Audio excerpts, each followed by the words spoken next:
오늘은 역대상 6장의 말씀입니다. 레위 자손들에 대한 그 족보가 나옵니다. 이 레위의 아들들에 대해서는 굉장히 길게 나옵니다. 이 6장 전체가 레위 족보가 나오는데 1절에서 81절까지 굉장히 길게 나오고 있습니다. 지금 바벨론으로 포로로 끌려간 이스라엘 사람들, 그 끌려갔다가 이제 다시 예루살렘으로 돌아와 회복해야 되는 사람들에게 있어서 제일 중요한 게 뭐냐? 바로 하나님 앞에 드리는 제사, 예배였다라고 하는 것입니다. 그래서 끌려가기 전에는 이 레위 지파에 대해서 별로 중요하게 생각을 못했습니다. 레위 지파 사람들이 그냥 먹을 것이 없어서 떠돌아다니고 하나님 앞에 드리는 제사가 온전하게 드리지 못하고 그런 것을 별로 중요하게 생각하지 못했는데 바벨론 땅의 포로로 끌려가 보니까 말씀이 중요했고 하나님 앞에 드리는 예배가 중요했다라고 하는 것을 절실하게 깨달은 것입니다. 그래서 지금 이 족보에 역대상 족보에 보면 이 레위 지파가 중심에 서는 것입니다. 하나님 앞에 제사를 드리는 그 예배를 드리는 일을 하는 레위 지파, 제사장 지파가 정말 소중하다는 것을 그들은 남의 나라에 끌려가서야 뼈저리게 느꼈습니다. 예배를 못 드리고 보니까 하나님 앞에 드리는 예배가 복을 받는 비결이었고 그것이 바로 정말 이스라엘 백성들에게 있어서 하나님의 놀라운 사랑과 축복이 임하게 하는 비결이었다라고 하는 것을 깨닫는 것입니다. 그래서 이 레위 지파에 대한 이야기를 족보를 길게 기록하고 중심에 놓고 있는 것입니다. 자, 1절에 보면요. 레위의 아들들은 게르솜과 그핫과 무라리요 그랬습니다. 이 레위 지파가 처음에는 좀 인정을 받지 못했습니다. 그 야곱의 12아들 중에서 시므온하고 레위가 칼을 가지고 그 세겜 족속들을 어떻게 해버렸습니까? 가서 죽여버렸습니다. 왜냐하면 자기 여동생 디나를 강간했다. 그래서 그 세겜 족속에서 디나를 사이삼자 이렇게 한다고 우리는 할례받지 않은 족속하고는 사돈 못 맺는다. 이 시므온과 레위가 해가지고는 할례받게 해놓고는 할례받아서 아파 있는 사람들을 가서 어떻게 해버렸습니까? 다 쳐서 죽여버렸어요. 그래가지고 시므온은 또 나중에 음행까지 저질러서 시므온 지파는 그냥 굉장히 줄어들어 버렸다고 그랬습니다.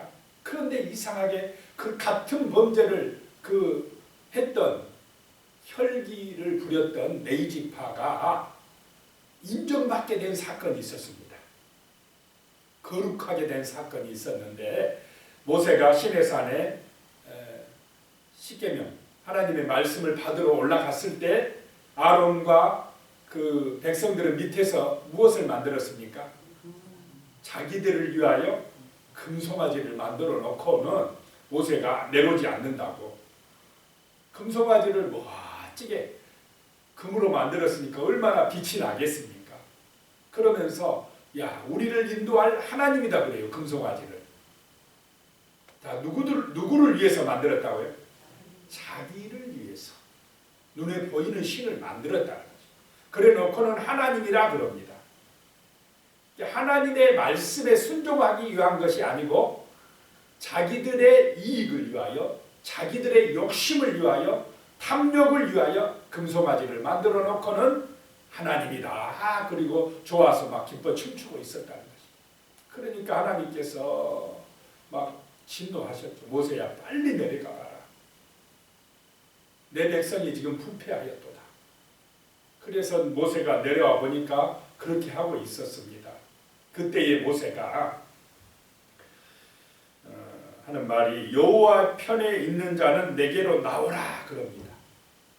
너희들 중에 여호와 편에 있는 자는 내게로 나오라 했더니 다른 지파 사람들은 머뭇머뭇하면서 자기들이 금송아지 그거 한 사건도 있고 그래서 그런지 못 나옵니다.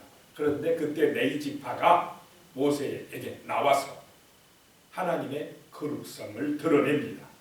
여호와께 헌신했다라고 합니다. 그때에 이 레위 지파가 인정받고 하나님의 이제 제사장 지파로 되어지는 것입니다. 하나님의 거룩함을 드러내는 이 제사 예배를 인도하고 말씀을 가르치는 지파로 레위 지파가 이제 인정을 받게 되는 것입니다. 그래서 지금 여기도 이제 레위 지파가 아주 상세하게 나오는 것입니다. 레위에게는 아들들이 3명 있었는데 게르손, 그핫, 무라리 이 3 아들이 있었다라고 하는 것입니다. 그 3 아들 중에서 둘째 아들 그핫, 이 그핫이 먼저 나옵니다. 중요하다는 것입니다. 자, 2절에 보면 그핫의 아들들은 아므람과 이스할과 헤브론과 우시엘이요.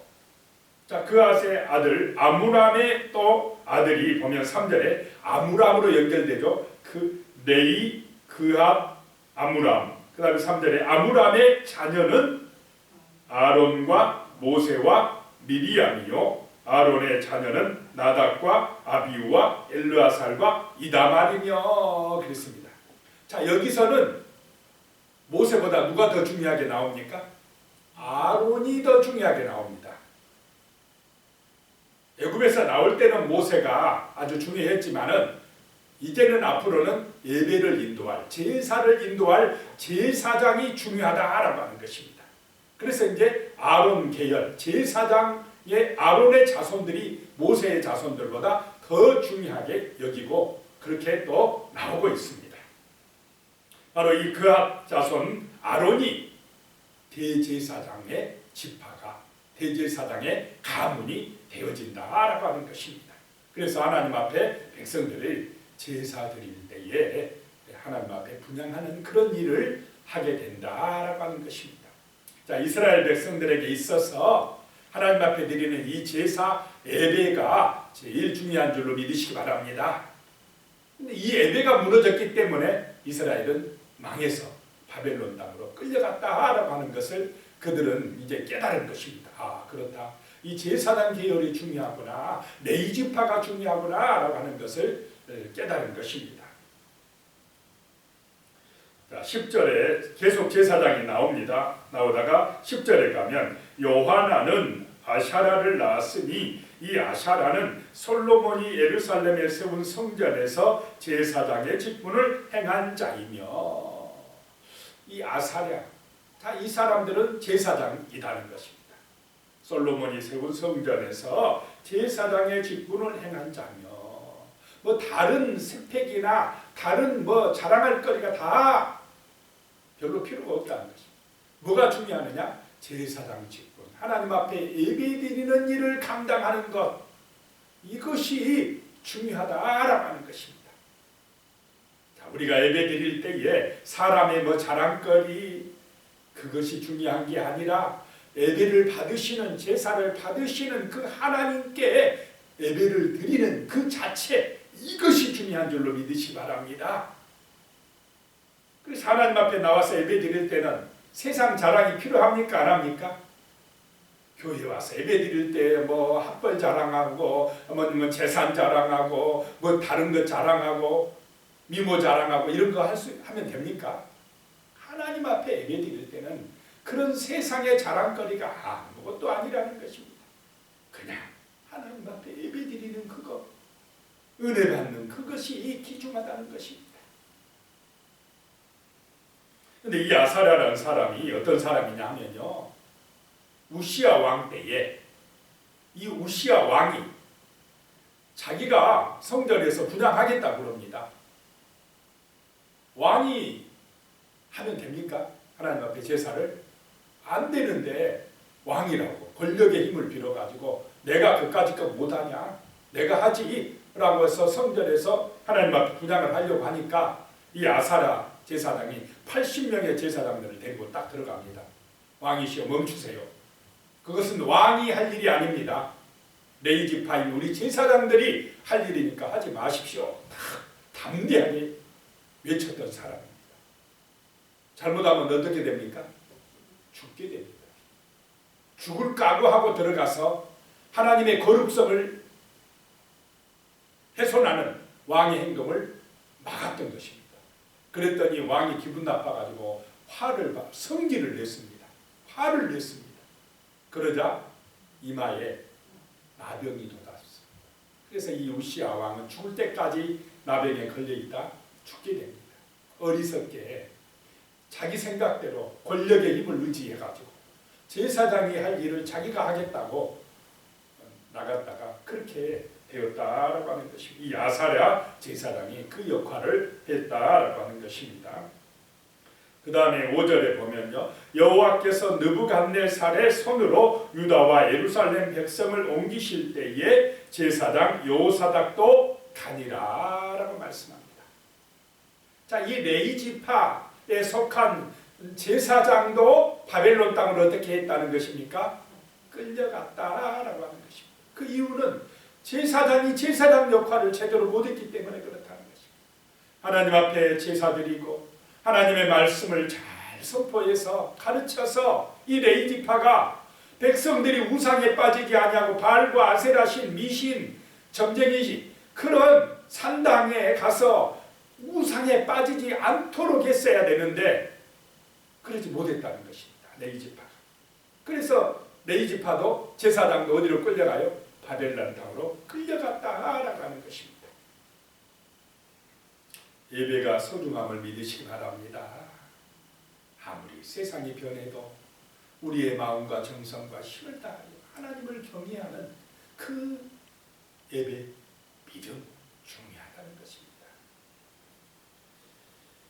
자, 16절부터 다시 레위의 아들들을 반복하고 있습니다. 레위의 아들들은 게르손과 그핫과 무랄이며, 그래서 17절에 게르손 큰아들의 족보 나오고 19절에 막내 아들 셋째 아들 무라리의 족보가 나오고 22절에 가서 다시 둘째 아들, 제일 중요하다고 그랬습니다. 제사장이 나온 그 자손, 그핫에게서 낳은 자는 곧 그 아들은 암미나답이요 그의 아들은 고라요 그의 아들은 아시리요 그랬습니다.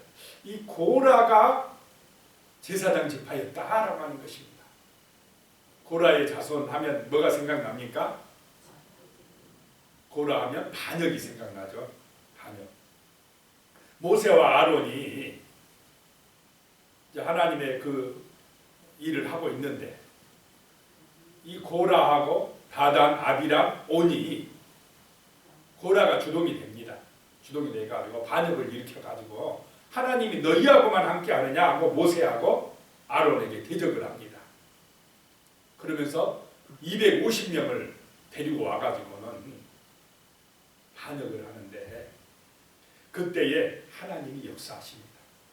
고라하고 그의 종들은 땅이 갈라져서 죽고 250명이 자기들이 분향을 하려고 분향하다가 불이 하늘에서 내려서 죽게 되는 사건이 발생을 합니다. 그런데 여기서요, 고라가 죽었는데 고라의 아들이 아시리요라고 하는 말이 나옵니다. 자, 고라의 아들이 안 죽었다는 것입니다. 땅이 갈라져 죽을 때. 그러면 이 말은 무슨 말씀이냐면 아버지 고라가 반역할 때에 그 아들은 참여하지를 안 했다라고 하는 것입니다. 아버지가 잘못한다고 해서 아들까지 다 그대로 따라가지 안 했다라고 하는 것입니다.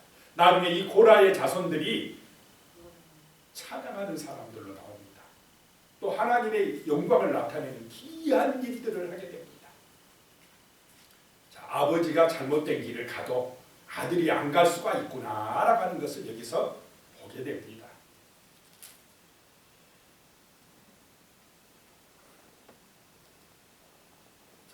그 다음에 28절에 사무엘의 아들들은 맏아들 요엘이요 다음은 아비야라. 사무엘이 바로 이 지금 제사장 계열에 속한다라고 하는 것을 볼 수가 있습니다. 31절에 가면요, 언약궤가 평안을 얻었을 때에 다윗이 여호와의 성전에서 찬송하는 직분을 맡긴 자들은 아래와 같았더라. 다윗 왕 때에 하나님의 언약궤를 이제 예루살렘으로 모셔 들어가지고 이제 평안을 얻었다라고 하는 것입니다. 그때에 다윗이 찬송하는 직분을 맡은 사람들을 선택해서 임명해서 그 직분을 감당하게 했다라고 하는 것입니다. 찬송이 능력인 줄로 믿습니다. 찬송이 힘이라는 것입니다. 찬송할 때에 이스라엘이 또 전쟁에서 이기기도 했습니다. 찬송할 때에 사단이 악한 영이 떠나갑니다. 찬송은 정말 은혜 받는 능력이고 힘인 줄로 믿습니다. 그래서 오늘날 말하면 성가대를 세웠다라고 하는 것입니다. 32절에요. 솔로몬이 예루살렘에서 여호와의 성전을 세울 때까지 그들이 회막 앞에서 찬송하는 일을 행하되 그 계열대로 직무를 행하였더라 라고 말씀합니다. 33절에 보면요, 직무를 행하는 자와 그의 아들들은 이러하니 그앗의 자손 중에, 그앗은 네이의 몇째 아들이라고 그랬습니까? 둘째 아들. 이 찬양하는 사람들도 제사장 지파에서 나왔다라고 하는 것입니다. 자손 중에 헤만은 찬송하는 자라. 헤만이 중심이 되어 찬송을 인도했다라고 하는 것입니다. 그는 요엘의 아들이요, 요엘은 사무엘의 아들이요. 그러면 헤만은 누구의 손자라는 것입니까? 사무엘의 손자였다라고 하는 것입니다. 자, 사무엘은 정말 하나님 보시기에 참된 선지자였습니다. 한나가 기도해서 낳은 귀한 아들로서 정말 죽을 때까지 하나님의 그 귀한 사명을 잘 감당했습니다. 그런데 사무엘의 아들들은 잘 감당했습니까? 안 했습니까? 잘 못했어요. 이 요엘은 하나님 보시기에 그렇게 좋은 사람이 못 되었습니다. 그런데 그 요엘의 아들 사무엘의 손자 헤만은 어땠다고요? 참 하나님을 잘 찬송하는 사람이었다라고 하는 것입니다. 그러니까 이것을 통해서 할아버지인 사무엘은 잘했고 그 사무엘의 아들 헤만의 아버지는 또 잘못된 길로 갔지만은 그 손자에 가서 헤만에 가서는 다시 신앙이 온전해지고 아름다워지고 하나님을 찬양하게 되더라는 것입니다. 회복이 됐다는 것입니다.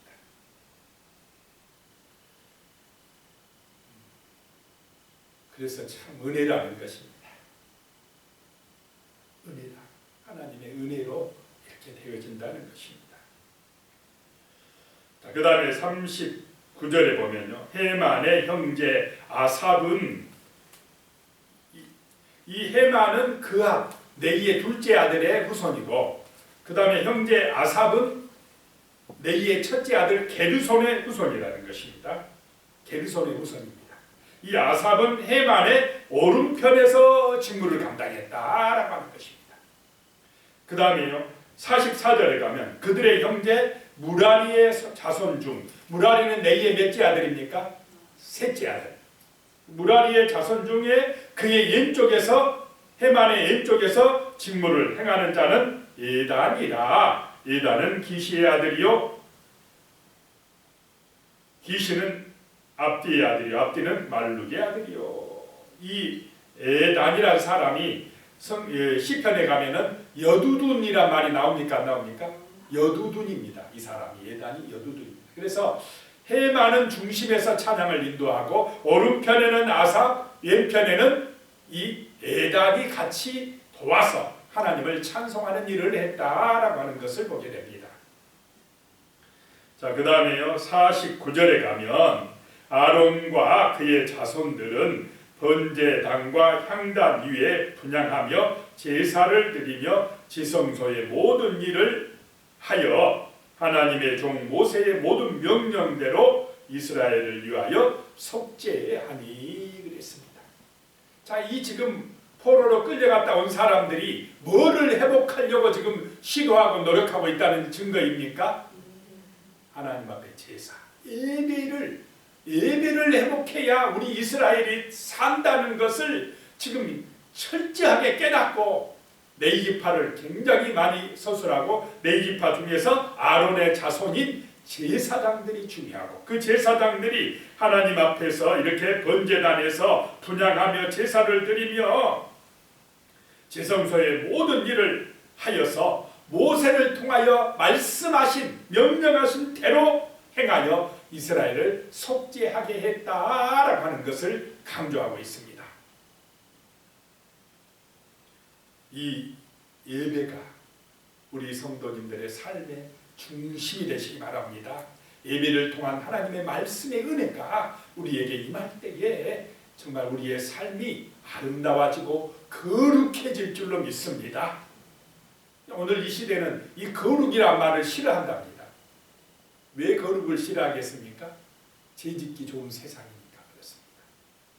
그런데 예배를 통하여서 우리는 거룩함을 회복해야 될 줄로 믿습니다. 하나님께서 내가 거룩하니 너희도 뭐하라요? 거룩하라 합니다. 거룩해지는 길이 뭐냐? 하나님 앞에 온전한 예배를 드릴 때에 우리는 거룩하게 될 줄로 믿습니다. 기도드리겠습니다. 하나님 아버지, 참으로 우리의 이스라엘의 삶의 중심은 하나님 앞에 제사 드리는 것입니다. 오늘 믿음의 후손들인 우리 그리스도인들의 삶의 중심은 하나님 앞에 드리는 예배입니다. 아버지 하나님, 예배보다 더 앞서는 일들이 없게 하여 주시옵소서. 아버지 하나님, 시간이 없다고 예배를 빼먹지 말게 하여 주시고, 하나님 아버지, 세상 일이 바쁘다고 세상 일이 중요하다고 하나님 앞에 드리는 예배를 정말로 경홀히 너무 함부로 여기는 일이 없게 하여 주시옵길 원합니다.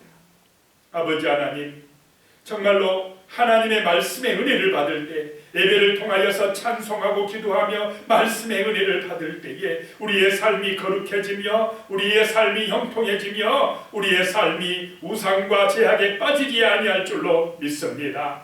아버지 하나님, 참으로 이 땅 가운데에 예배가 회복되는 은혜가 임하게 하여 주시며 그리함으로 하나님의 백성들이 거룩해지고 세상에 빛이 되고 소금이 되는 은혜로운 삶을 살아낼 수 있도록 주여 도와주시옵소서. 주여 도와주시옵소서. 예수님의 이름으로 기도드리옵나이다. 아멘.